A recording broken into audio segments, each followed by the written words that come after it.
respond to the threat of climate change, knowing that the failure to do so would betray our children and future generations.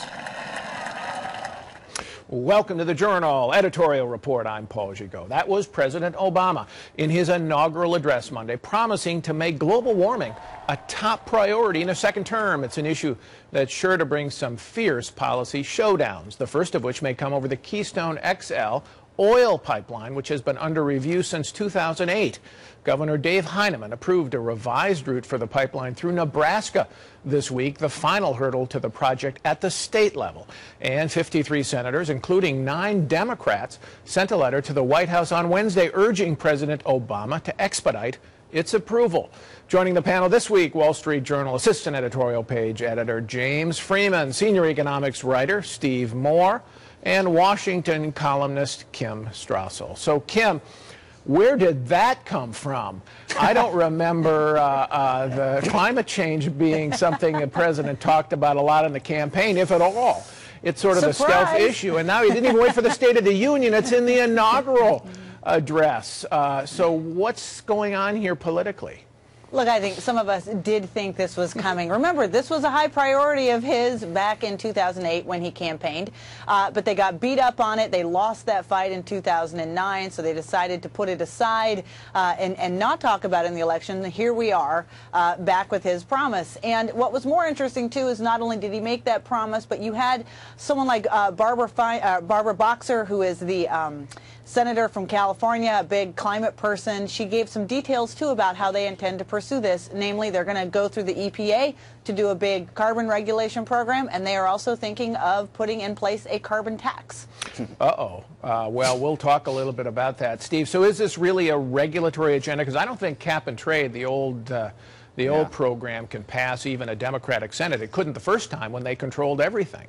Yeah, there's a reason that President Obama almost never mentioned the words climate change and cap and trade during the campaign, Paul, and that's because they're political losers. They're big tax increases on workers, on union workers, on manufacturing workers, and so the Democrats have avoided that issue. Now that they've won this election, they have sort of sprung it on people. I still don't believe the votes are there in the United States Senate and House to pass anything like either the carbon tax or, by the way, the Democrats are also talking about maybe an energy tax, like a gasoline tax. There's no political support there, and that's why I think Kim is right. If they're going to do this, it's going to have to be through the regulatory angle of basically trying to outlaw carbon in that way. Yeah. But then, James, why mention it so prominently? Or was this sort of a bait and switch for the environmentalists? So you mention it rhetorically, and you say, oh, boy, I'm really behind you.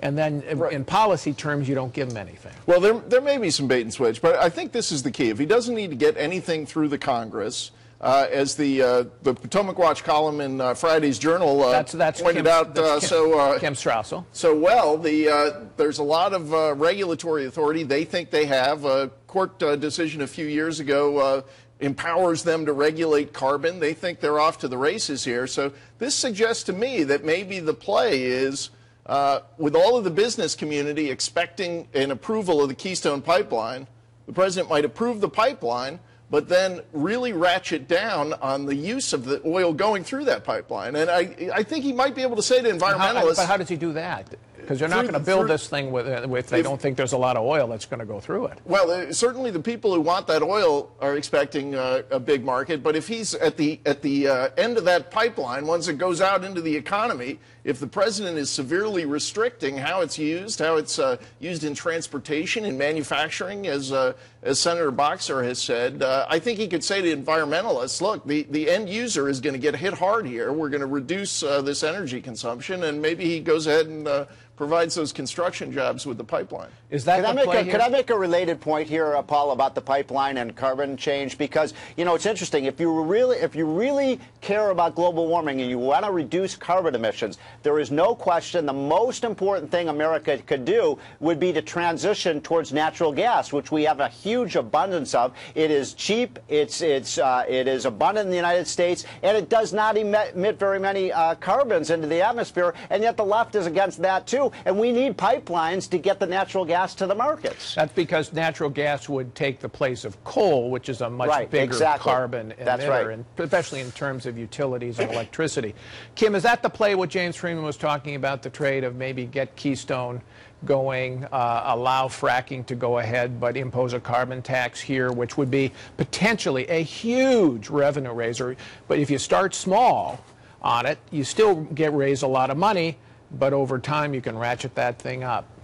You have to assume that that's the win-win play for the president, because look, what he's got to balance here is making his environmental left happy, which he did by putting out there the comment that they're going to address the climate threat. But he's also sitting on top of this energy renaissance in the country, this huge new boom in natural gas and oil, and we saw in the election that he wanted to take some credit for that. So one way you could potentially do both of these things is you do greenlight some of these natural gas projects and oil projects, and on the other end, you do try to get an energy tax out of it or something that makes it look as though you are ratcheting down on its use, and you get the bonus of a huge new revenue stream for the country. Steve, briefly, if you're a Democrat. Are Republicans going to go along with this? Would they buy an energy tax if the president really pushes it?